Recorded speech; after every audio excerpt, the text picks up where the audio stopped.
Welcome back to the Hell Inspired Podcast. I'm Jordan. Today we're here with YC Kai. What's going on, man? YC. How you feeling, bro? Shit, good. Straight. Yeah. What about you, bro? You good? I'm all good, man. Chilling. Today it's cold. It's real cold. It's always cold outside, man. Yeah. I'm still getting used to it. I'm not from out here.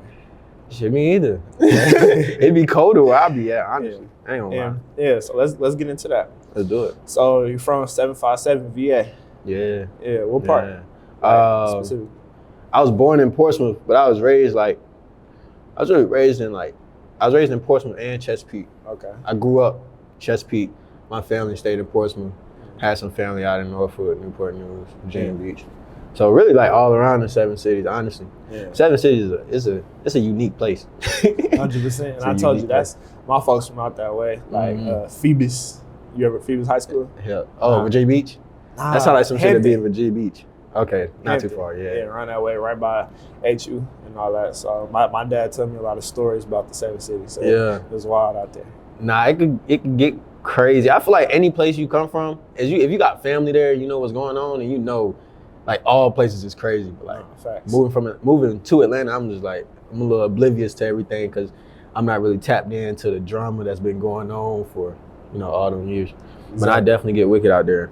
For sure. Had to leave. So early on, you said one of your first storytelling was one of your first like languages. Oh yeah, for sure. Yeah, for sure. As far as I can remember, it's always been stories. Whether it was in the form of like a book, music, movies, whatever it was, I can remember stories. Like that's like might be my first memory is a story. Yeah, it's crazy. I ain't never told nobody this shit, but I had like a Bible book like for children, and it had the CD. Adventures of Tiny Mekhi. What the fuck? Hey, hold on. How you know about that? We do the research, man. We do the research. How you know about that? Adventures of Tiny Mekhi. Yeah. That's a series. It's actually 2 books. My mom still got like the original version, and I think she just read it to my niece the other night because it's about my sister. Yeah, that's fire. And it's crazy. You gonna release that? What, Adventures of Tiny Mekhi? Yeah. Oh, yeah. It might need some like more animation, revision type shit. Under the YC Network. Under the YC Network, bro. I wrote that in like third grade. I think the first one came in 3rd grade, and the second one was in 4th grade. Yeah. But it got entered into like a little county citywide, competition for books. I don't think it placed, but it did get like published. They gave me like a little fake little binder and everything. That was real, bro. Tiny Mekhi, that ain't gonna count. Yeah. I'm like, damn, why did I say that at? I can't even remember. But yeah, it's basically just about a little boy feud with his sister, and she spark him with like a little zap gun and shrink him, and then he uses all his toys, like Toy Story. Toys come to life, and like all the toy cars and the planes that he got, now he can actually use them, and like he used them to fight his sister off before his mom get back home from work. That's fine. That's yeah, that's a deep pull, bro.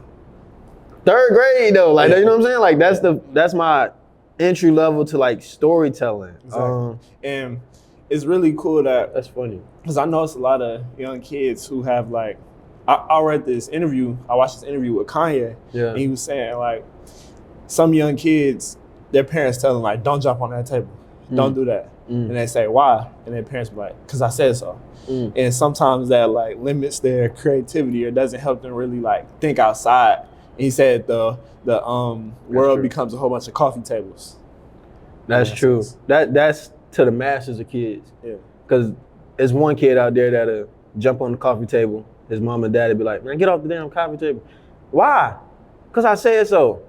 Next time I get on the coffee table, my mom and daddy won't be nowhere around. Yeah. You know what I'm saying? It's that mischievous kind of like trait that you got as a kid. Not everybody has it, but like, bro, I used to dress up in Spider-Man suits. Like I'm the dead at like in my childhood home, I used to dress up in a Spider-Man suit and like swing on the doors. Like climb on the doors and just swing on the doors. And my mama got like a picture of that shit. She used to tell me to get down all the time, but like, instead of questioning it, because I questioned it once, I was like, why?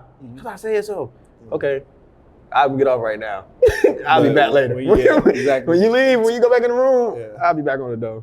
Yeah. So it's just that mischievous trait. I think all kids should take advantage of that they don't. 100%. Yeah. And also, you were borrowing your sister's Canon Rebel T100 and filming skits. Okay, yeah, I won't borrow on it. Oh, yeah, okay, yeah. I'll probably just steal it. Just stealing it. Yeah, it was but it's all love. yeah, always love. Yeah. But look where I'm at. You feel me? You know what I'm saying? Yeah. Nah, everybody started off on the Canon T Rebel, any type of series. Most people start on 6 and 7. I think I'm back in the 1 and 200. Yeah, my sister, I don't even know what I got for Christmas that year, but I remember my sister getting a camera for Christmas. And I was low-key thinking, like, why the fuck she need a camera? Like, she talking about she want to take pictures of the sports team. You play sports. You can't take pictures of the sports and play the sport. Exactly. So I'm like, bro, like, the way school was set up, she would get out of school after me. So I'm a kid, I'm coming home, nobody's home, right? So in that time that she ain't home, I'm taking the camera and I'm going to film like little skits and take pictures with my friends, like. Exactly. And that camera was shitty, but. Yeah, it was trash, but. Yeah, still. It's that storytelling though. Exactly. I don't know why I always knew that those were the tools that I would be using, but it was definitely the tools I would be using. Yeah, and like early on, what made you want to make those skits and just take that camera and take the pictures with your friends? Realistically, I had an uncle Jim. He was a photographer, but his son Jamal and his niece and nephew Jakeem and Lexi and everybody else, pardon me if I'm forgetting names, they had a DS, right? You know how the DS had like a little camera on it? They had a DS and they had like a little digital camera. And they would take the DS and the digital camera, they would record off the digital camera, upload the footage to the DS, edit the video on the DS. And they would do like little Maury skits and shit like that, or like little horror films and stuff like that. And I just always thought that was cool because I used to think like to record something and edit it, you need a big camera, you need a big computer. Yeah. And they was doing it like with the smallest shit. So I took that, learning that from their house. I took that and then I applied it to like when I'm at my friend's crib, because now I'm hanging around people that's older than me. My cousins and they was way older than me. Yeah. So I'm running fast. Well, I'm running slow amongst my cousins who's older than me, get out with my friends, and then now I'm the one taking charge. So yeah, seeing them do that with like the minimum was fire. Was like, oh, I got a DS at the crib. Like my sister got a camera at the crib. My mom's got a computer, so I ain't got to edit off the DS, but I can if I want to. But yeah, they played a big part in like sparking that innovation. That's what's up. And we had a convo about this on the phone like a couple weeks ago. Yeah. About how sometimes like you outgrow a certain environment and move into another environment can do more for your life than you can ever imagine. Mm-hmm. So you moving from Virginia to Atlanta, what was like the story behind that? Or what motivated that move? Okay, realistically, eighth grade year, my cousin Tay was a grade above me, right? And I think his mom was moving, like they stayed in Atlanta. Like his mom, my dad, all them, they stayed in Atlanta. And his mom was moving to like a different county, so he had to go to a different school, but he didn't want to move schools. So he was like, you know what, bro, I'm finna just ask your dad like if I could stay with them and just go to Stevenson. I'm like, for real? Yeah. Shit, I'm gonna ask if I can stay and go to Stevenson too, bro. Like, might as well. Like, we go to high school together, nigga. That's gonna be too fun.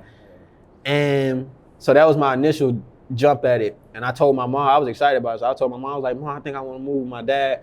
Blah, blah. She boohoo crying. Like, why the fuck would you wanna move with your dad? Like, nigga, we just got a crib. We got, you know what I'm saying? You got everything you want here. Why would you wanna move with your dad? And then as they was finalizing it, my cousin told me like, yeah, that shit is no go. Like, I can't even slide. But by this time, my parents had already transferred stuff over and you already too deep in. You know what I'm saying? I'm like, damn, I gotta go now. And so yeah, I really moved there because of my cousin. And then the nigga backed out on me. And now I'm in Atlanta going to Stevenson by myself. I had like 2 friends that I grew up with in the neighborhood that we was in.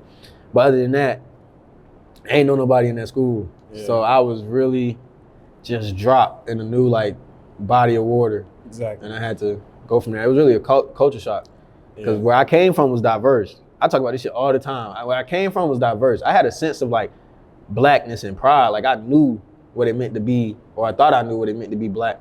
And then I left Western Branch and came to Stevenson, it was like it was only 2-3 white people in the whole entire school. One might have been a student, one might have been a teacher, the other one might have been like a little staff member. Like, you know, it was only like 3 white people. So seeing black people every day and then seeing different variations of black people in large scales, that really do something for you. 100%. It really do something for you. And do you think if you would have stayed in Virginia, you would have still like been able to express yourself on the scale you're doing it now? Nah.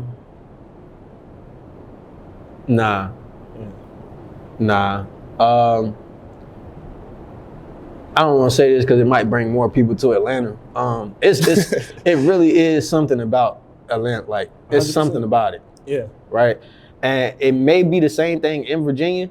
I just didn't get that vibe. Yeah. You know, all my family in Virginia, but like all my family also, a lot of them are dying in Virginia as well. So I realized the family that I have, but I'm overly focused on the family that I'm losing. You know, whether it's to gun violence or jail or whatever it is. Focused on the family that I'm losing, and it just felt like hopeless. Like, you see people like you go down the wrong path, you kind of destined to do the same thing. Exactly. Unless somebody grab you and it's like, hold on, little bro. Which I had a lot of instances of my whole life. People just grabbed me and was like, hold on, little bro. Like, hold on, little bro. Don't go this way, little bro. Like, redirected me. And so coming to Atlanta, not a lot of people did that, you know, necessarily grab me, but it's the ability to wake up, walk outside, and see black families together. Not necessarily like, and I didn't come to Atlanta and we didn't live in like apartments now. We lived in a house, neighborhood. So all down my street, black people. Exactly. All down my street, you got a father, you got kids, you got a wife. You know what I'm saying? It's a different standard of living where I come from. You know what I'm saying? Because it's just different. Like, the energy that rise from the concrete when you walk the streets of Atlanta is different. It make you feel like you can do anything. 100%. Because at any moment you could turn and see the mayor. Exactly. And just chilling. You could turn and see T.I. You could turn and see Killer Mike. It's like people that's actually building something beyond the entertainment industry. Yeah. That's a different type of feeling. Exactly. And in Virginia, we don't even got that. The niggas we look up to, niggas we can look up to is like Pharrell, Timbaland, and Missy Elliott and them. It's like niggas is so far removed from that era. Nobody wants to really be like Pharrell, Timbaland, and Missy Elliott no more. They want to be Chief Keef and Lil Baby and everybody else. So it's like you don't see them people in Virginia. Yeah. So exactly, it's definitely a different energy. I do tell people that all the time. Like, my friends in California or my friends in Maryland, I tell them, like, at our age, like college age, Atlanta is the best city to be in as a young black kid, as a young black adult, in my opinion, because you can facts. You can pursue any lane for real and win.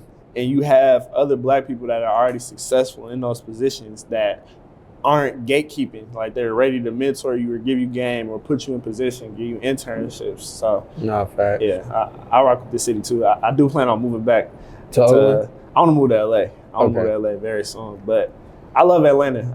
Atlanta has done a lot for me. Bro, before I leave the A, bro, I'm just talking to somebody about this. I gotta have something built here already. Exactly. That's what I told my bro. That's what I told him. This gotta be home. Me like moving to another state. Here. Yeah, me moving to another state would have to be like me continuing what I've already built. Not going there to build something completely different. So I need some more connects. I need some property here first. Then I can skate out. I want to go to New York. New York? Yeah. Okay, I can see you in New York. You look like Tupac too. So. But once you got to Stevenson, how were you? Because you were everything in Virginia. You had your sister's camera. You had your book. So once you moved to Georgia and got to Stevenson, how are you expressing yourself creatively? So I've already had a YouTube channel. So I started my YouTube channel like 7th grade, 2017. We about to come up on 10 years in another year. That's crazy. So 2017, I got a YouTube channel and I started off just making like educational videos that my teachers can play in the school. Yeah. So I knew that was gonna get views. Yeah, facts. Like what? So it was, that's why I hate having a mustache. We having to pull hair out of my mouth. So it was like this Halloween joint, right? Like the school had set up like this haunted house in the gym, all right? And I was one of them students where like I used to volunteer for stuff to like participate. So I'm in the haunted house scaring people. And they had like decorations up and shit. And when the haunted house was broken down to like everybody leaving and stuff like that, it was like this bone, like this little plastic dollar store bone on the floor. And I took it home.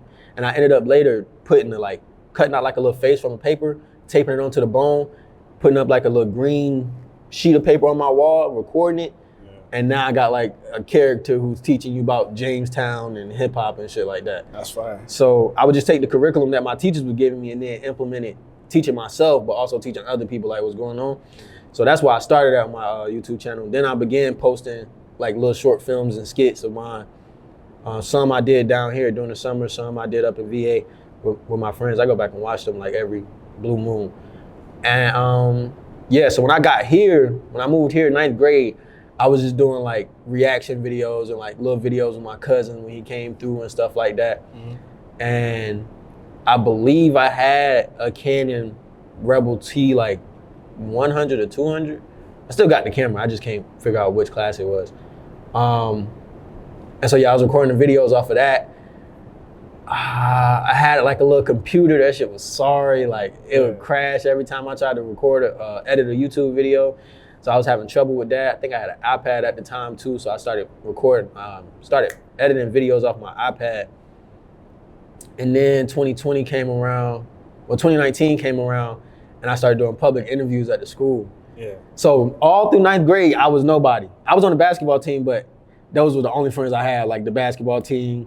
I got a girlfriend, like I had a little vibe, you know what I'm saying? Come around second semester. Cause I was misled. Like my brothers used to tell me like, bro, you don't gotta dress up to go to Stevenson, bro. Like you can put on some bullshit, you can be kicking it. But they already had a name. They grew up with them niggas that they about to graduate with. Yeah, so you had to make you way feel for me? yourself. I didn't know nobody, so I'm like, all right, I took their advice. Came second semester, I was like, nah, fuck that. I gotta start putting this shit on. Like I gotta start putting on some clothes or something. And you know, back then, Vans and skinny jeans was the everything. You know what I'm saying? Vans and skinny jeans was the shit. So yeah, I started turning up a little bit second semester. Then I came back sophomore year, started doing public interviews. And that's how I got a little known around the county and shit like that. Cause people was watching it from other schools, cause they seen people that they knew in the vid. And that's a lot of people that went to Stevenson that's like, they smooth now, like they doing good for themselves, that's in them videos. So yeah, then 2020 came around, got blessed by one of my neighbors who he did somebody's house and they gave him like 2 PCs or something like that. So he gave one to his son, shout out DJ, shout out Mr. Darren, and then he gave one to me. And I ended up getting like 2 monitors and now I'm editing off the PC, you know what I'm saying? So it was just like gradually like shit would just, as long as I had the intention to be creative, shit was just happening for me to allow me to unlock like new doors. So yeah, and that's important. For facts. And when you were talking about those videos you was making, I feel like they need to implement that in schools now. Or like the little education. Yeah, because the way everybody don't learn the same, and I don't want to sit and just listen to a teacher talk for 2 to 3 hours about the same thing over and over. Like that's the problem. Teach it in a way like hip hop. Through something I respect and something I grow with that I listen to, and still you can teach education the same way. Yeah, nah, facts. But when it came to you recording and editing the YouTube videos early on, I said that's important because people get into things later on and not know like the basics and the fundamentals of how to upload the video, how to edit in the right, and export in the right quality, how the right dimensions and everything. So that's important early on because I know there's a few videos you messed up on that you posted looking trash. So many videos that I go back and be like, God damn it. Yeah. But it won't happen no more. Exactly. So it's good to see your mistakes though. And that's like for me too. It's a couple instances where I can think of where I kind of got myself out of my comfort zone and posted something that I know is cringy to me, and I know the people I know gonna be cringy watching this too. But I'm like, you know what? I gotta put this out because it's the only way I'm gonna grow, and I'm gonna look back on this when I'm at a certain point and laugh at it. That's facts. Yeah, that's facts. That's overly facts. That part. The project I just dropped was like cringy to me. Like it wasn't cringy, bro. Y'all, I'm saying no, to me though, it was cringy. With it. Like, but dropping it, I had to drop it so I could like timestamp it. Like, all right, I felt that way right then and there. I can move on. 100. If I don't drop it, I won't be able to move on though. Yeah. Like I don't listen to it no more. Yeah. And I'm glad I don't listen to it no more. We gonna get into that one later though, because I got some questions about that one. So after Stevenson, right, you go to GSU. Graduate from the 701, man, the alma mater. You know, a lot of niggas went to Stevenson. Like a lot of niggas went to Stevenson. I know a few. Who you know? John. No, I'm saying like up, nah. Like a lot of football players. For real? JID, I think. I didn't know that. Not Lloyd. Luke, I think Luke might have went to Stevenson. Childish Gambino went to Stevenson. Dang. We got some folks. I almost got signed to a record.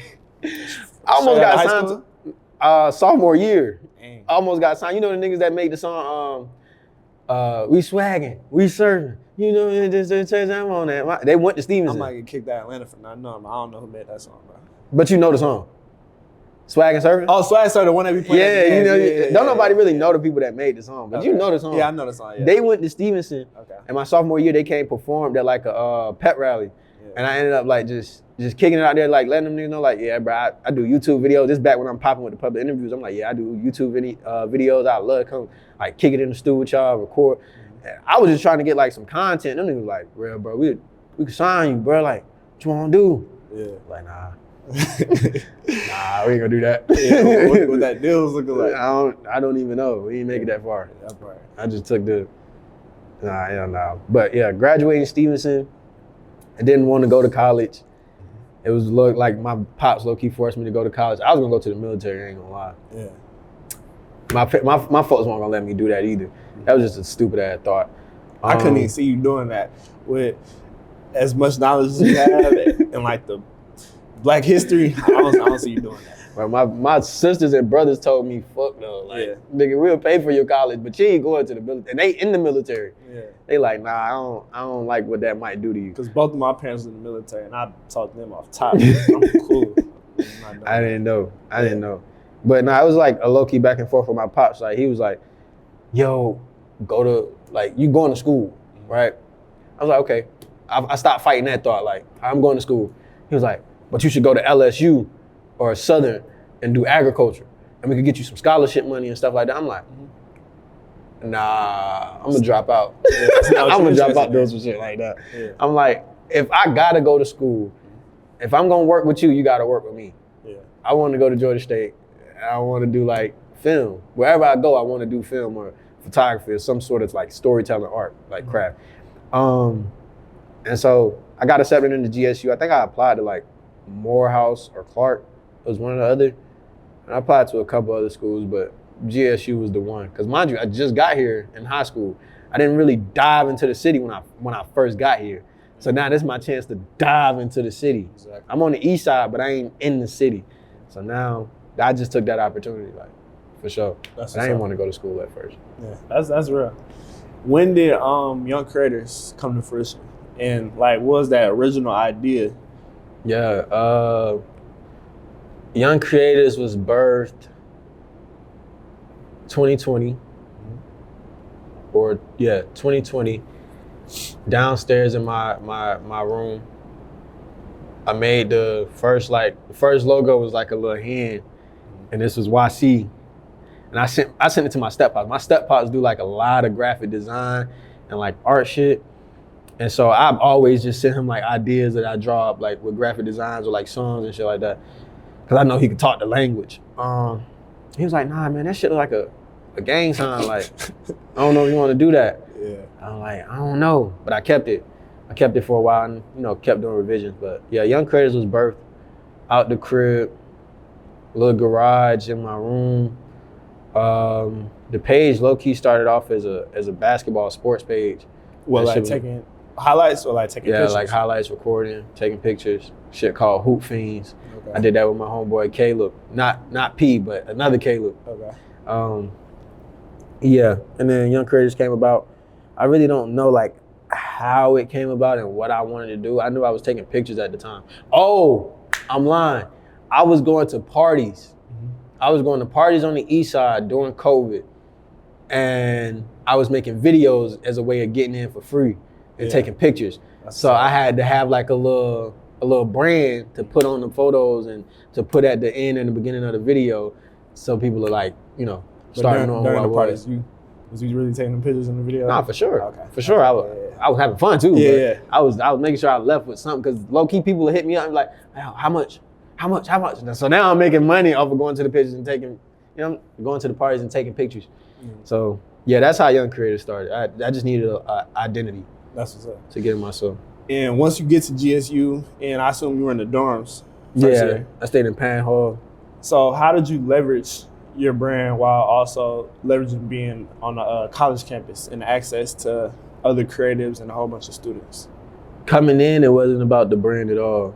I was just trying to get used to my environment. Yeah. You know what I'm saying? I had my cams with me, so I knew I was taking pictures and doing all sorts of things. It just wasn't about the brand.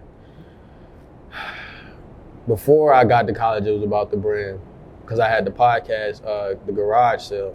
Yeah. But when I got to college, I low-key like dropped all of that shit because college is it's literally a different world. Like the TV show say, it is a different world. Part, yeah. So you got to get used and immersed into the scenes. And I was just worried about college. The brand came later on when it was like time to put in another podcast after I had that idea with the Almost Dropouts. That's when the brand like came back like, oh yeah, we gonna push this for sure. And we gonna get it right. Yeah. Still ain't got it right, but we still pushing. Right, yeah. And I love the early videos with the Almost Dropouts. Mm-hmm. You and your boy Caleb. Yeah. Shout out P. Yeah. Shout out NP Ski too. Shout out to bro. And early on, y'all were recording in the dorm. Yeah. So how's that set up getting guests to, because y'all had some pretty good guests coming through in the dorms. So that's the second season. Okay. First season, we in the library. Yeah. Oh, I didn't see those. Yeah, we in the library. Second season, we come back around after I bought the equipment from quitting my job. And now we in the dorm, we in the commons shooting. And I do think about that shit, and that is crazy.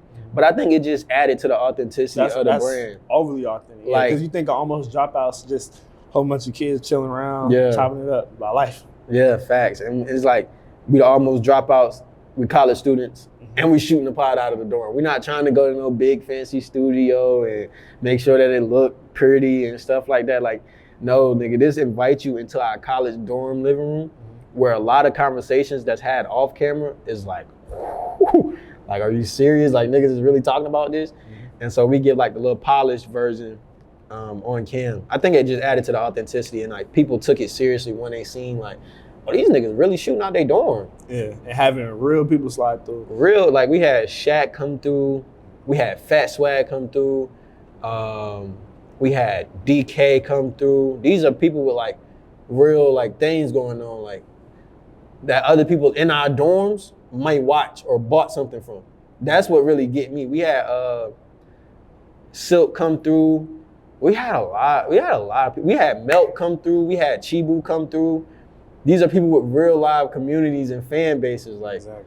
I like that. It just added to the authenticity. They knew we wasn't playing when I sent them the address and it was in a college dorm. Yeah, and it kind of humanizes them too because it shows like another side. Like, yo, we was bringing people in the comments. Twin, it's a story. We supposed to have brought AMP into the comments. Okay, damn.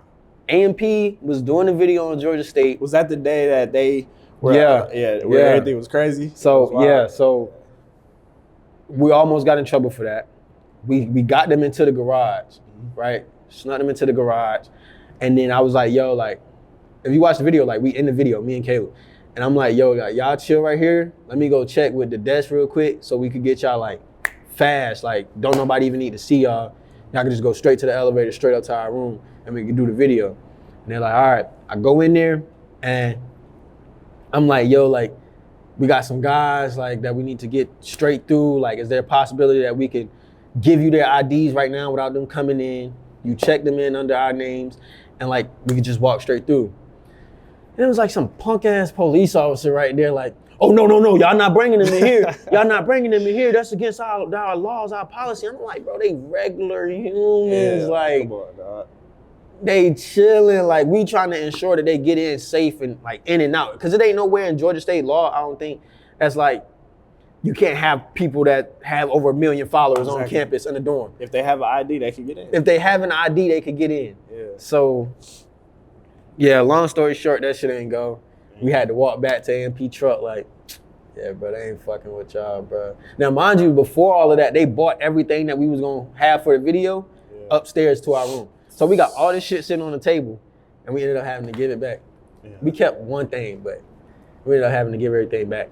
But that's what I'm saying. Like, we had a lot of folks coming through the dorm, like on this campus, like on some real shit. Like, these niggas is real live going at it and working and getting shit done. Yeah. That's why I never really questioned like the where we could go with this shit. Yeah. Because I'm like, bro, when I'm doing stuff like this 10 years from now and telling people these stories, it's gonna be like, damn, like they've always been in the right places, in the same arena of everything that's going on. It was only a matter of time before they was put on stage. That part. So, yeah. And just like another convo we had, we were talking about like, there could be times where you could just feel like it could be about views, or it could be about support from people that's close to you. Sometimes we just feel like, you know what, I don't want to do this no more. Or you question your reasoning why you're still doing something. And you told me, you were like, bro, it's bigger than that. Like, we have a bigger purpose than that. And yeah, so I get more into that. Like,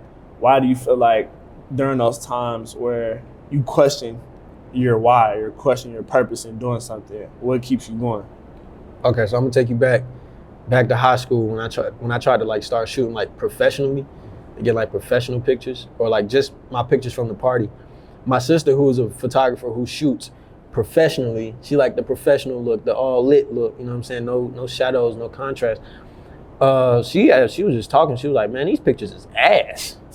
She was talking about hers or yours? She was talking about my pictures. Oh, okay, yeah. Like, these pictures are shitty. Like, mind you, she got a better camera, better lens at the time. I'm shooting on this fuck-ass Canon Rebel. Damn, should I be cussing? I'm shooting on this Canon Rebel T100, like this sorry camera, bro, with the built-in flash. Like, I'm doing what I could do with what I got, right? And it took me a couple months to find out, like, we just got two different styles. So I shouldn't take her judgment too heavy. Like, exactly. I'm a documentary photographer. And opinions are subjective, to be honest. Yeah. Opinions especially are when very it comes subjective. to art, everything is subjective. So. Facts. Yeah. But I realized I'm a documentary photographer. She's a studio photographer. The work I do is already set different from you. Because I'm going to be in the streets. You're going to be in the studio. I'm going to be in the streets. That's where my home at, in the streets. And when I realized that, I realized like why I was doing it at that moment. And it wasn't so that I could get 1,000 likes on Instagram for this powerful picture, or that I could be praised at an exhibition show, or I could do this and do that. It was so that the people that come after I pass away, if this medium is still alive, they're able to learn something about the time that I lived in through my eyes. Yeah. You know what I'm saying?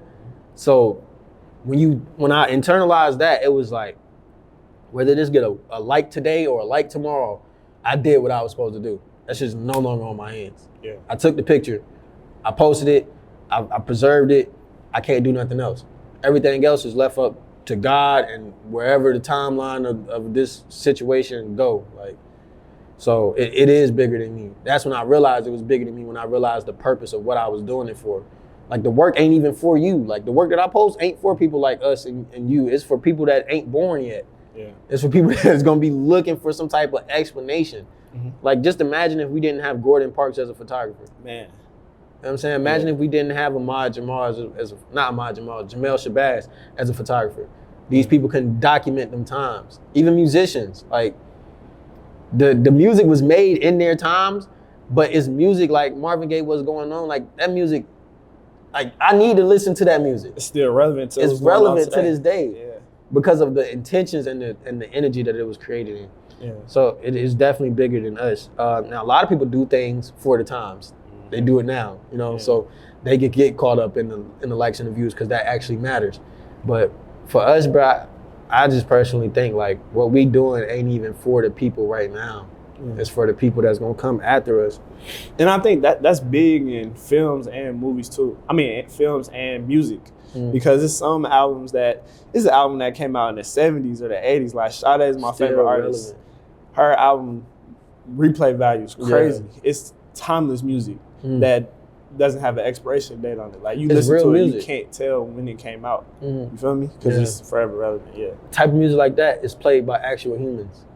So it's this raw and it's this flawed feeling to it. They're flawed assets. Flawed assets, yeah. Not for real though, but them type of assets are the human asset of playing a trombone or playing a guitar. Like, it's a different vibe you get from putting it on the keyboard or just writing it in on FL and Logic. Like, It's a different feeling. You can't replicate that. Exactly. Just like digital pictures can't replicate film pictures. It could get close, but it just would never be a picture that was exposed to real film. Like, yeah, it's different. And then also with the getting caught up in the likes and everything, I read somewhere it's like you can't get, I forgot what it said. You can't get too caught up in like the fans' reaction, because if you live by the fans, you're also gonna die by them. Yeah. So they can control that. And I think you have to look at it from a perspective of like, is your art and you even putting it out is successful, and that's perfection in your eyes. You completing the project, that's all you could control. You can't control what happens next. Fact. So you got to be okay with not getting the reaction you were looking for, because how did it make you feel, and what did it do for you, and how did you get better in your craft? That's facts. So, that's facts. How do you get better? Yeah.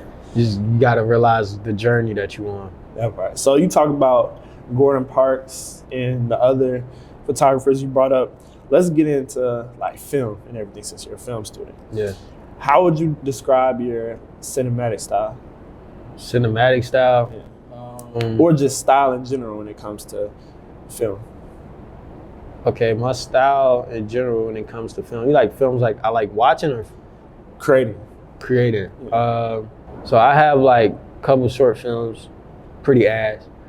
I say the style is very like, I guess like woke. In like terms of like the story and the dialogue, it's gonna seem like pretty woke and like real rough, raw. My style, like the pictures and shit like that, is like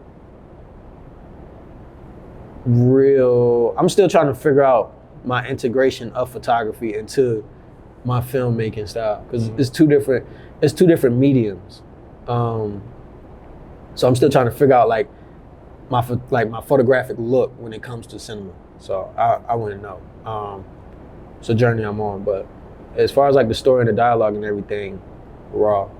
Okay. Raw and rough. Who's your favorite director, and like what do you borrow from their approach after watching their movies or just studying them? Cliche, man, I'm a young black boy in America. My favorite director is always, I feel like Spike Lee is my Michael Jordan. Okay. Spike Lee is definitely my Michael Jordan. My LeBrons and KDs and my Isaiah Thomases and stuff like that. Here goes John Singleton and Ava DuVernay and, you know, people of that stature. Ryan Coogler, of course. Shit, Michael B. Jordan up there too, low key, because he done directed some things. Yeah. Malcolm David Washington, Jordan Peele. You know, I like to stick to the black. I mean, I also got favorite white film directors like Francis Ford Coppola, Quentin Tarantino. It's a lot of people. But yeah, Spike Lee is my GOAT. Spike Lee is my GOAT. Spike Lee made me want to go to school. Spike Lee made me want to play the trombone. I mean, not trombone. Spike Lee made me want to play jazz. Spike Lee made me want to do a lot of things, a lot of things. What would you say your favorite movie of all time is? From Spike? Just in general. Oh, favorite movie of all time. But see, they can't say shit like that, bro. Yeah, you gotta have favorites, like one that instantly comes to mind. My favorite movie of all time is probably Juice. Yeah. That's like my comfort movie. I have a take about Juice. I think Juice is a horror movie. It's a horror movie? Yeah. Oh no, it's definitely a thriller. Yeah. It's definitely a thriller. Bro, Menace to Society, Juice, Boys in the Hood are mostly films like my brothers introduced me to. And we would watch them at night. And I was scared shitless. Like, you feel me? Yeah. Scared. Like Tupac was scary. Bro, Bishop, the scene at the lockers. That was scary. That's the craziest. That's one of my favorite scenes ever. Said, I don't care about myself. Once I found out about you, I don't give a fuck about Steel. I don't give a fuck about Raheem neither. I don't even about myself. I can say the whole scene if you want me to, bro. Said, once I found out that you not here. So be it. Crazy. You remember that. I'm the nigga y'all need to be worried about. That's a horror movie, bro. Nah, because it's like it goes back to the Nas song, like I Gave You Power. Yeah. He felt he was getting bullied by the Puerto Rican kid, and he didn't really have any power in his neighborhood. See, it goes deeper than that. Okay. It goes deeper than that. It's psychological. If you pay attention to his pops and like the whole storyline about that Ernest Dickinson gives you about his pops is like he grew up watching his pops powerless coming out of jail, right? His pops is fucked up in the head. So all Bishop knows is I don't want to be like, I love my pops. I don't want to be like my pops. I'm gonna get this shit by any means. The moment I have, like the chance I get for power, I'm gonna take it, right? And when you get that gun in your hand, that's one of the reasons why I don't want a gun. Like, you know, like that shit could do, like that's a drug. Yeah. That's just that power rush. Once I get this gun in my hand, nigga, can't nobody tell me nothing if I bust first. You can't tell me shit if I blow this motherfucker first. It gives you a false sense of power. Nah, it's real power. Real power, yeah. The power to take somebody's life is real power. It's just with great power comes great responsibility. Exactly. That nigga forgot about the responsible part. You know what I'm saying? Yeah. And so, yeah, Radamas choking him up, telling him like, nigga, your dad is a, you know what I'm saying? Like, I heard he like it in the prison yard hole. Like, he liked going to jail. Yeah. You know why he liked going to jail. Yeah. That does something to Bishop. When you look at the development of the characters throughout the movie, that's like, you can tell it's like it's psychological with Bishop. It ain't nothing like external for real. It's something he got going on in himself, like inner conflict. Yeah, that's one of the great movies. I love just my favorite movie of all time. This is kind of cliche, but I would say Godfather 2. The 2? 2, because it's like Michael's progression throughout the movie. The whole story is told through his like facial expressions, and I love how. I was gonna say that's my favorite story. Yeah. Like just how he progresses. Yeah. I'm gonna go Godfather 1 though. Godfather 1? I'm gonna go Godfather 1. And with 2, I like how they sort of parallel Vito's story coming up and coming from Italy, coming to America and bootstrapping and getting his family out. That's my favorite movie of all time. And just how Michael came home like he was innocent. You know, not innocent, but like he wasn't involved in the life. But he came home and Michael's a killer though. He's a killer, but he wasn't like Sonny. Sonny a hothead, and Fredo just wasn't. Michael was the perfect mix. Yeah. That's why I like Godfather 1, because it shows the transformation of power. Yeah. Even when you don't want it, you kind of like destiny has his will. Exactly. Like he was the perfect, He was the perfect one. He was a real killer. All them scenes is like, that's just so beautiful. That's a great movie. I was love just the telling my mom about it. And even when like he found out Fredo betrayed him and stuff, and the look on his face, like I think I'll fall in love with Phil too. I might join you one day. Fredo, you're my brother, and I love you. I love you. But if you ever pick sides against the family, hey, that's real shit. I like Godfather 1 with how the ending wrap up. Yeah, that nigga literally top all ends. Yeah, 100%. All ends is tied. Yeah. That's my favorite part of the movie is when everybody get knocked off. Yeah, I was like, oh God, he's gangster. I don't think I watched 3. I feel like I watched 3. Yeah, it's just not all that. It's not all that. Yeah. When it comes to breaking rules, what is one rule that you love to break in your work? One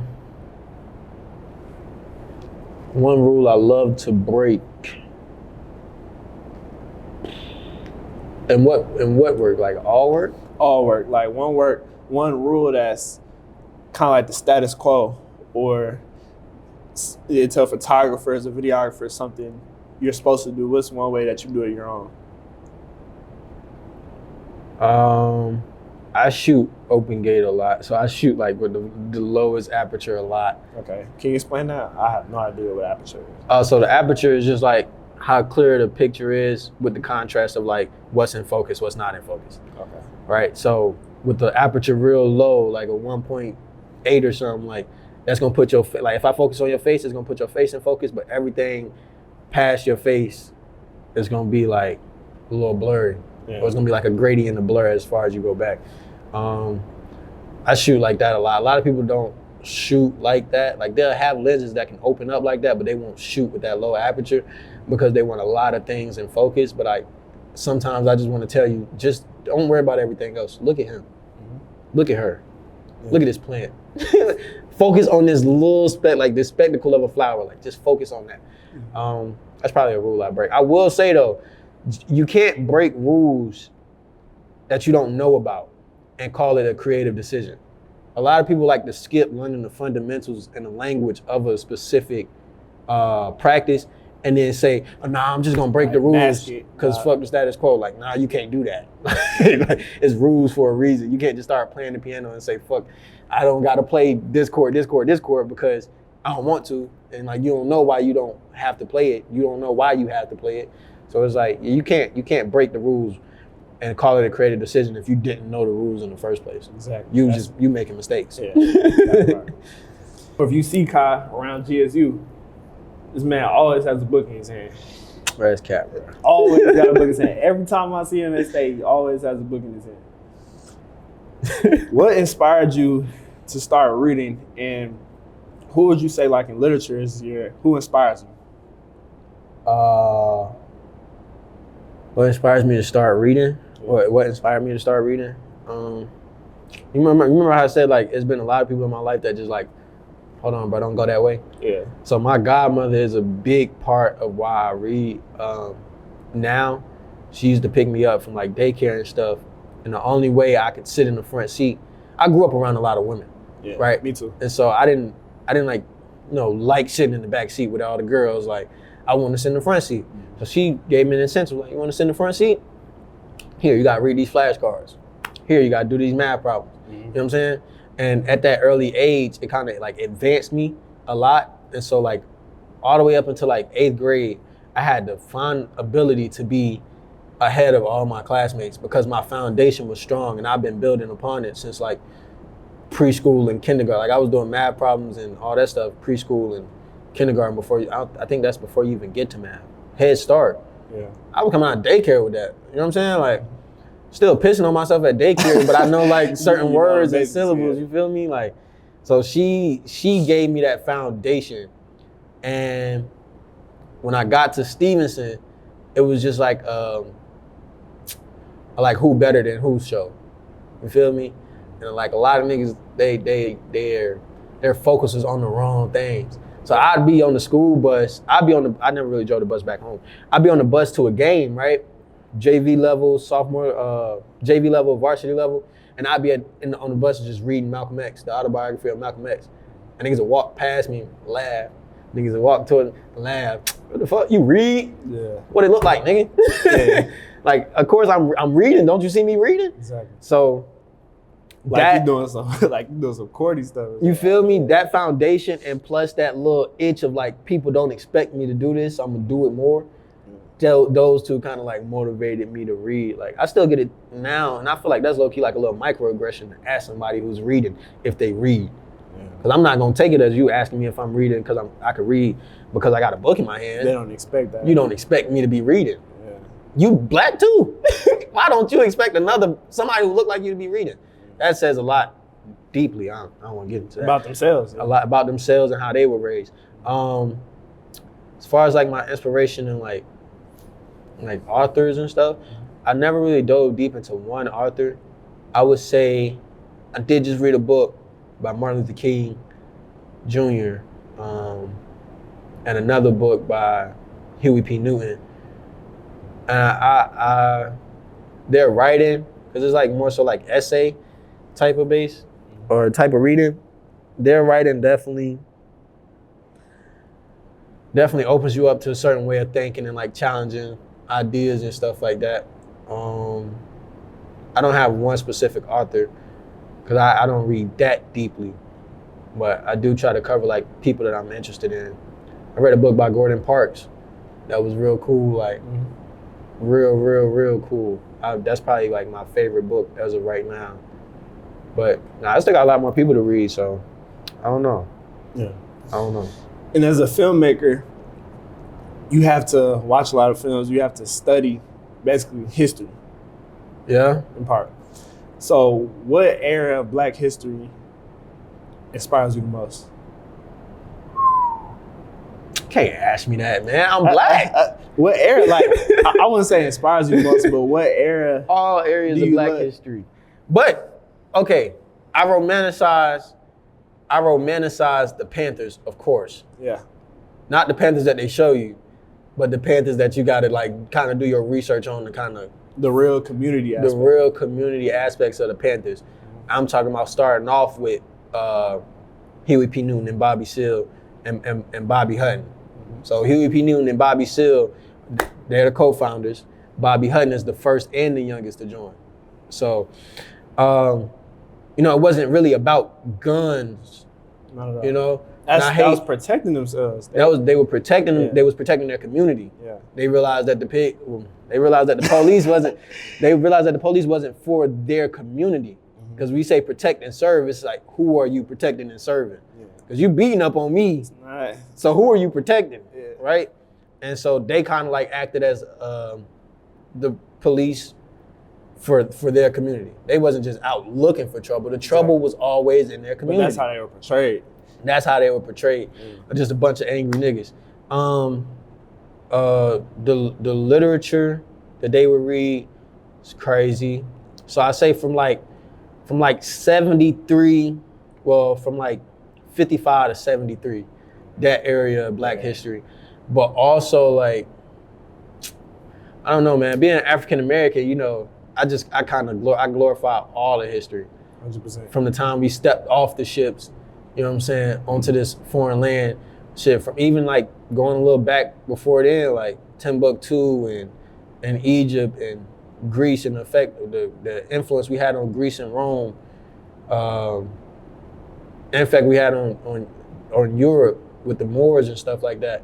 Like, I take it back as deep as I can, but if you really wanted to ask me some questions from 1619 to present day, that's my span of history that I enjoy, because what other people do you know been going through genocide, imperialism, colonization for 400 years. 400 plus. 400 plus years, keep a smile on their face and try. Yeah. Like, we've been trying. People are still envious of it. Still envious of it. And you get all these artistic benefits from it. Yeah. Like, what the fuck would we be without country music and jazz? What would the world be without them two? Without hip hop? Like, we realize the stuff that we're getting, like, we do so much with so little. I can only imagine how much we could do with everything we wanted, like everything we needed. I watched this interview by Toni Morrison. Yeah. And she was basically saying, two different interviews. The first one, she was saying, without racism, like, what do you have? You're little, you're tiny, you're scared, you're nobody. And then also, they were talking about her books. And you know, a lot of her books, well, all her books, they don't have white characters in them. Yeah. Because she's not writing for the white gaze. And the interviewer was asking her, like, why don't you write about white people? And she was just so, like, taken aback by that question. She was like, why do I have to? Like, she said, you're bereft. Like, why are you asking me this question? Why do I have to write about white people in my story? So it's deep. It's deep. It could get real deep. And then even going back to the Panthers, I tell people all the time, the most important Panther, they're all on equal level, but my favorite Panther is Fred Hampton. I can see that. I can understand that. He was killed at 20 years old. 20. I can't even watch that movie. I thought it was 21. 20. Oh, wow. That movie, I can't watch that movie. That movie makes me so mad every time I watch it, bro. And it's like, they didn't even tell the story from his perspective.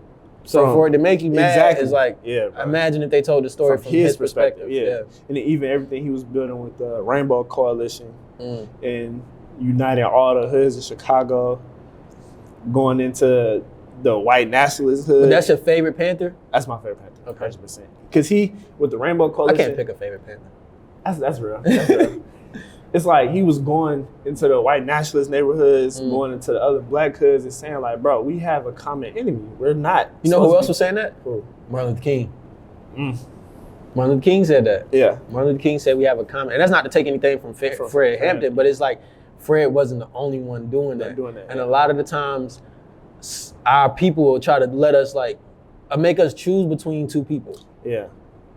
Just like Malcolm X and MLK. And Martin, like, that got to be the stupidest debate ever. Like, I heard people say, I would have been more on the side of Malcolm.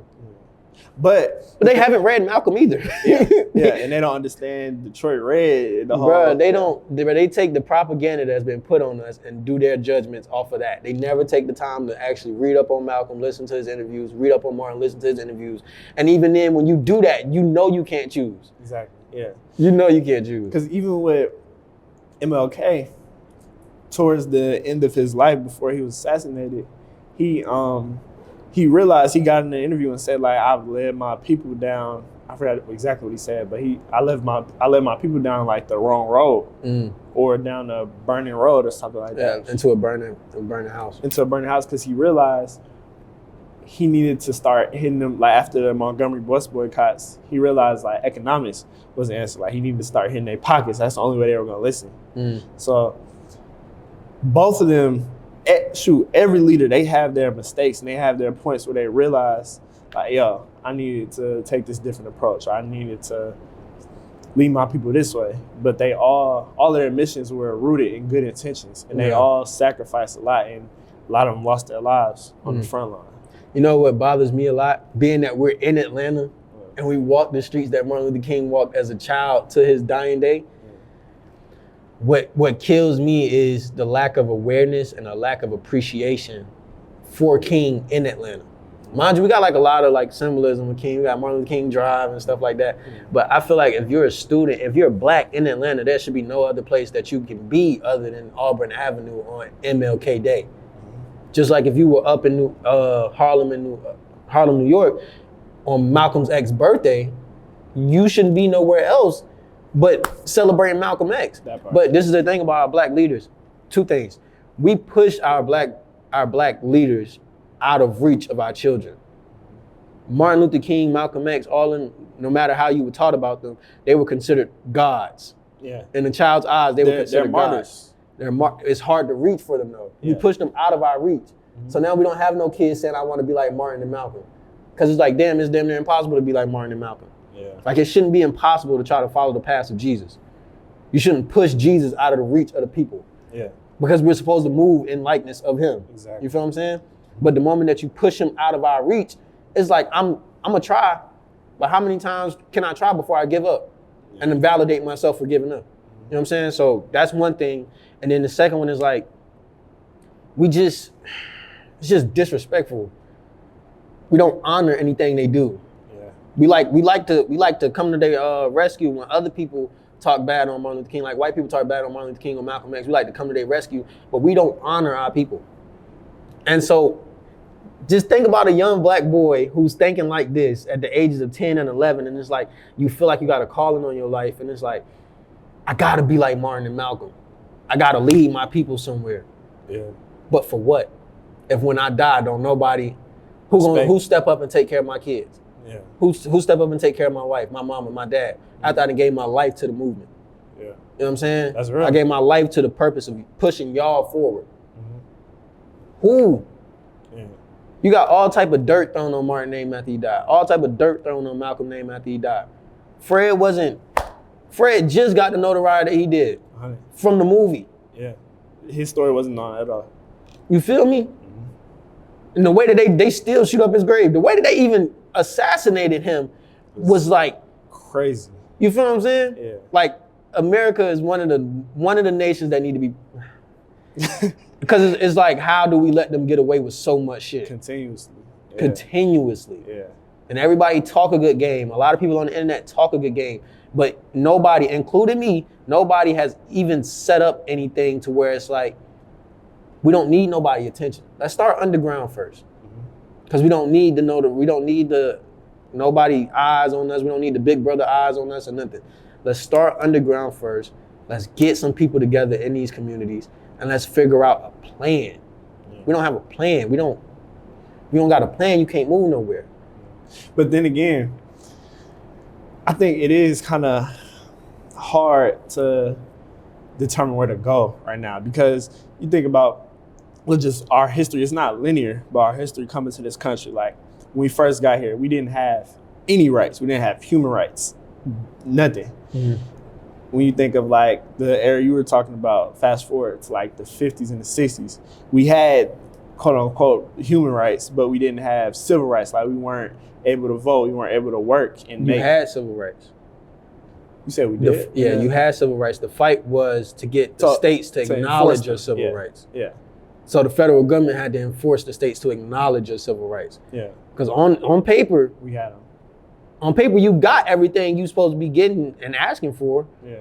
But it's like when you get the states too much power, they could be doing shit and the federal government never even know or don't care. A lot of them turn the blind eye. Yeah. So it's like we had those rights. It was just, can we get some acknowledgement? Can you let us know that these rights are secure? Because they aren't letting us vote. Yeah. You know, we got the right to vote. That's why we showing up. They just not letting us vote. So yeah, we had the civil rights. Yeah, but like you said, they weren't like being enforced. Yeah.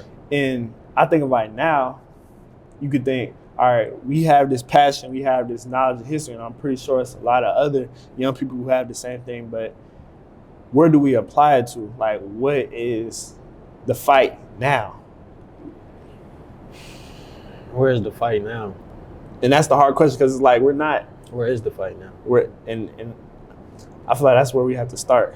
The fight now is in our community. Yeah. In our community, we have to give the children hope. Let's take the rappers and the celebrities and the athletes, take them off the pedestal. We don't want our children to be like them. No. At all.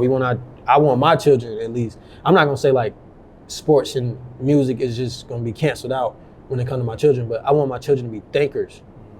You know, I want my children to be great thinkers and articulate with their thoughts and their feelings. So we have to instill a sense of pride into our children that causes them to use their brain and not their bodies. We've been using our bodies for 400 years. Where has it gotten us? Yeah. People don't do nothing but exploit our labor. So we are the bottom barrel of the capitalists. And that's not just black people. That's that's the lower class, the middle class as well. Yeah. You know, they exploit the human like labor of them two classes. So we need to get into the community, instill positive images, because we love LeBron, but LeBron isn't a positive image when you look at LeBron. He's controlled by something. Yeah, by the league. Like he is certain things that he can't say and can't do. We don't need no more kids growing up like that. For the sake of money, you put away you know what I'm saying? Mm-hmm. You set aside some rights for yourself, right? We need more outspoken people. So we need to get into the schools and the community. Don't worry about nothing else, right? Get into the schools and into the community. We can take care of that step of, you know, taking away the problems of the children so that they don't feel like, I gotta do this for my mom. Nah, brother, you gotta do this for the person that's coming after you. Your mom lived her life, right? And that might be me speaking from privilege because I don't have to worry about my mom and her well-being. She's good, you know what I'm saying? A lot of people have to worry about that. So if we could take that off the child as pressure, because why should a child be bearing that pressure anyway? Exactly. If we could take that off of the child by getting into the community and building a foundation for him to be able, or him or her to be able to go off and venture into the world of education and thought, then man, we took a big leap that won't nobody really see until 100 years later, right? And if we could do that, then we could worry about the economic capitalization, capitalizing on our economic ventures. So taking rights back to our music, to our art, you know what I'm saying? A black man should own what a black man creates. That part. A white man should own what a white man creates. Should never be a dibble and dabble. You know what I'm saying? Because that don't even make sense. I made something, I don't own it. Yeah. How you okay with that? And I'm actually having to pay you back. And I gotta pay you for what I created to get what I created back from you. That don't even make sense, right? So we gotta change the values of our community. Yeah. Then we could start to move in an economic standpoint to build a stand base. And then when we get the economics, we build a type of military power to where, all right, fuck with us, you gonna have to deal with us. You gonna have to deal with us. We gotta build the community first, then economics, then military. Yeah. So where do we go? That's actually the name of Martin Luther King book. Where do we go from here? That's community or chaos? Yeah. We gotta start towards the community. Yeah. And lastly, to wrap everything up, when you talk about the root of everything, I was just having a convo about this. You can't look at I'm not gonna say finished product, but you can't look at the result and lay blame to the result. Like you can't look at a kid, hear me out when I say this. You can't look at someone who's in prison for 20 years for a murder or in prison for 10 years for armed robbery and say, oh, they're finished. Oh, that kid, you grew up bad, or, oh yeah, we need to get them kids off the streets. You can also lay blame on them and know that they made a choice, and that choice was the wrong choice. But also looking back at the root, like as a child, what were they influenced by? Who could have grabbed them and taught them a different way? Who could have taught them right from wrong and helped their kind of decision-making process? Who could have helped them with their emotional intelligence when it came to regulating their emotions? You feel me? Like get down to the root and catching them as children. Because if they just roam freely, because I know for myself, I had strong people around me who pulled me to the side and disciplined me and taught me no when I was doing the wrong stuff. When I thought I knew everything and was walking around with the wrong people. That's why I got sent to Atlanta. Because it's like, you're not about to go. You're not about to do this that everybody else doing. You going over here and we're going to put you here. And it's worked out for me. So it's like, we can't just look at the end result and then be like, oh, who raised them? Like, no, we're supposed to be raising these kids. We're supposed to have a hand in helping this end result. So we got to acknowledge that there are choices that lead us to choosing, that lead us to the point where we're choosing between the lesser two evils, right? So yeah, they had a choice, but what's the other choice? What's the other choice? You know what I'm saying? Yeah, bro. We're unique, man. We're in a unique situation. We have a very unique problem on our hands. Yeah. We're not like other countries and other people that have to fight for certain things because they're fighting to get somebody out of our land. People we fighting, we gotta live next door to. Live next door. And it's a unique problem, but it's a calculated and designed problem. It's very strategic. Very strategic. Very, very strategic, yeah. And so maybe we won't solve this problem in our lifetime. Yeah. I'm okay with that. But are you gonna try? Yeah, that's what I was about to say. I'm okay with not seeing the fruits of my labor. I'm just okay with like sparking the next generation, and hopefully that next generation has the answer, can solve that problem. Yeah, I think we need to give the kids a purpose and we can't give them passion. Yeah. We can give them purpose, and we can also teach them the fundamentals to expressing themselves. Exactly. Imagine if that young black boy who just caught a body had a way of expressing himself. Exactly. Yeah. Somebody might still be alive. You feel me? Somebody might still be free to this day. Yeah. But I think it's an accumulation of problems, man. It'd probably take us a month to figure out if we locked ourselves in a room for 24 hours, 23 hours out of the day. Talking about it. Might go crazy talking about it. Yeah. But gotta have that will to leave there with an answer or a solution. Definitely. So I think we need to put some passion and some purpose. Well, we need to put some purpose to these young children before they get out into the world. Our kids is getting out into the world real early. And getting influenced by the music. And they're not strong-headed when they step outside and not equipped with the fundamentals of surviving outside. They got to fend for themselves. It's a kill or be killed type of world, dog eat dog type of world, bro. So I don't know. Our situation is definitely unique, though. It's definitely unique. And it's like right now, the conversation that you see on the media, even this conversation is like the kid that we want to reach don't even got access to YouTube. They don't got time to be on YouTube. You know what I'm saying? So this is why it's more so, it shouldn't be about us being on the net no more. The only way we're gonna get to that little boy is going into the school, going into the neighborhood, and not being scared of our own people. Right? We gotta start walking with God. Yeah. There's a lot of situations that I've been in. It's like, I don't be tripping out as much because I know I walk with God. Like, I know God got my hand and he leading me through something. So it's like, I know I ain't gonna be taken out right here. I could walk into the hood, go knock on somebody's door, niggas be looking at me. I know to do certain things, and I ain't gonna bring nothing with me. Like, bro, you come on, gang. You see, I ain't got nothing on me, bro. Like, I couldn't get you nothing if I wanted to.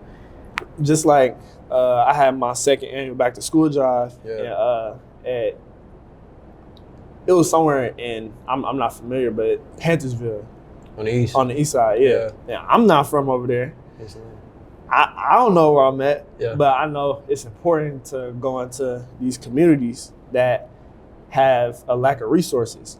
And I'll never forget, it was one father who wanted to come and like talk to me.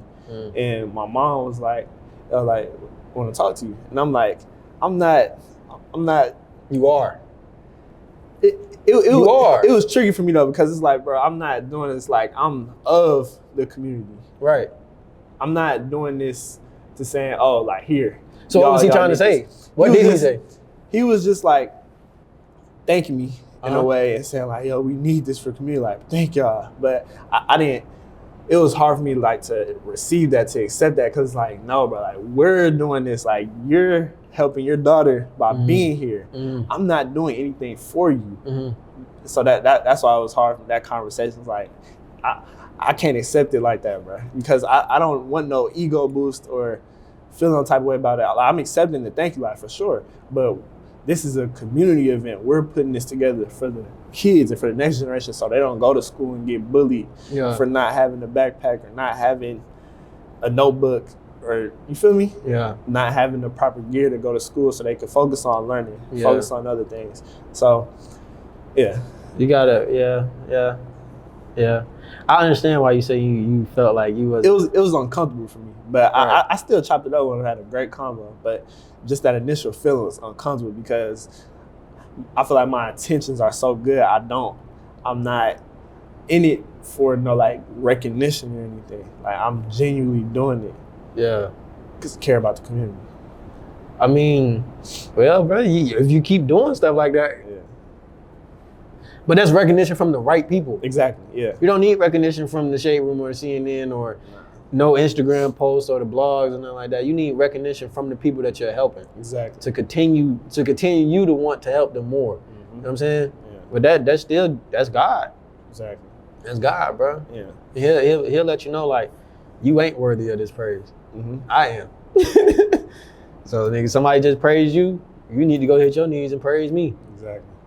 That's real. You got it. That's something I've been battling with, is just surrendering. Like we gotta surrender to something. I don't care how much you think. I don't care how much you make. I don't care how much you how many people you think you affecting. You gotta submit to something. Greater than yourself. It's greater than yourself. Let that something be Jesus Christ or whoever, you know what I'm saying? Whoever brings out the best of you. I can't say which way to go because I don't know. Yeah. Don't nobody know. But put some faith in something that bring out the best in you. Don't put your faith in something that don't benefit you or benefit nobody else around you.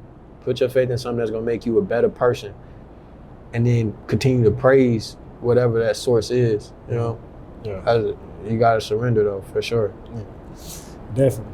And bro, I'm glad we ran into each other and all. Nah, fact, I was just thinking about this shit. Like all some real stuff, the way we met and everything, and we're really on the same exact mission. Yeah. And all we can continue to do is stay on the front line, keep pushing, keep rolling. I don't know if I was talking to myself or if I was on the phone, but I was like, for a minute, especially before we met, I was praying like for God to surround me around some people who want better.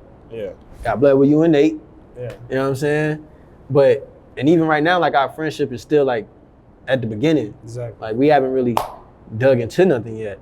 But my friends back home, I love them niggas to death. Yeah. I love them niggas to death, man. I'd probably step in front of a gun if their life was in danger. To be honest. But I'm trying to build something bigger than myself, and they worried about the smallest things ever. About their girlfriend. But then it's like you can't force anybody to understand. So it's like, bro, I love you, but it's been multiple times where I've been I've tried to do everything for them just so that they could be there. Yeah. Cause one of my biggest fears is to make it, and then a nigga look with his hand out continuously. Yeah. Cause I'm gonna look exactly like that. Like, right. What's this for? Cause like, for 10 years plus, I tried to get you into the mind of thinking for yourself, so that when I do get this bread and this capital, when I give it to you, you in position to build something and get somebody else some bread and some capital. Never do I want you to just keep coming to me for money. That ain't how this gonna work. Family not. The only people that's gonna be able to just come for me come to me for money is the women. My dukes, little sis, God, granny. Mom, God. Nah, there's a lot of women now for me. Yeah. There's a lot of women that I'm gonna be like, just take this. Like I might have to set up an account just for them. Whatever y'all want. Hey, just pay you out, just take that. And just live off of that. Do what you want to do. Because, they shouldn't be where they worked hard enough, right? I don't want to see them work another day. But the men though, the dog. One time. Yeah, you feel me? It's one time. Or you got to join the team. I'm not funding your lifestyle, nigga. Yeah. I didn't work this hard to fund another nigga lifestyle. Yeah. You feel what I'm saying? Like somebody else could actually use this money. So if you ain't in that position, in that mind state, let me take what Kai give. Yeah. And make sure I never gotta ask Kai for nothing else. Let me make sure I can support Kai if Kai happen to fall. What Jay-Z say? If everybody in your clique is rich, your clique is rugged. Shit, what Boots he say? What he say? Ain't none of us gonna fall because we each other's crutches, nigga. That part. That you feel like, I don't want nobody, like, you feel me? And I could see that happening because it's like, bro, you didn't want it 5 years ago. Yeah. You just want it because you see I have the access. And I was hoping that you'd be like, damn, let me get on it. Yeah. Let me get on it, bro. But niggas, it's disappointing. It ain't no shade to the niggas that I hang out with, but this is the real frustration that I have. We want to be rich, and we think chasing the bag is going to work for somebody. Chasing the bag is chasing that uncertainty that you might not get paid today. Yeah. But stepping out and still making calls, still going to them buildings. You feel what I'm saying? Now, I can understand if you think the job is supposed to fund what you got going on to get you off the ground. That's cool. But you get the job and you spend money on the food, take your girl out, buy your girl these nice things. Yeah. Just throwing the money away. Stuck.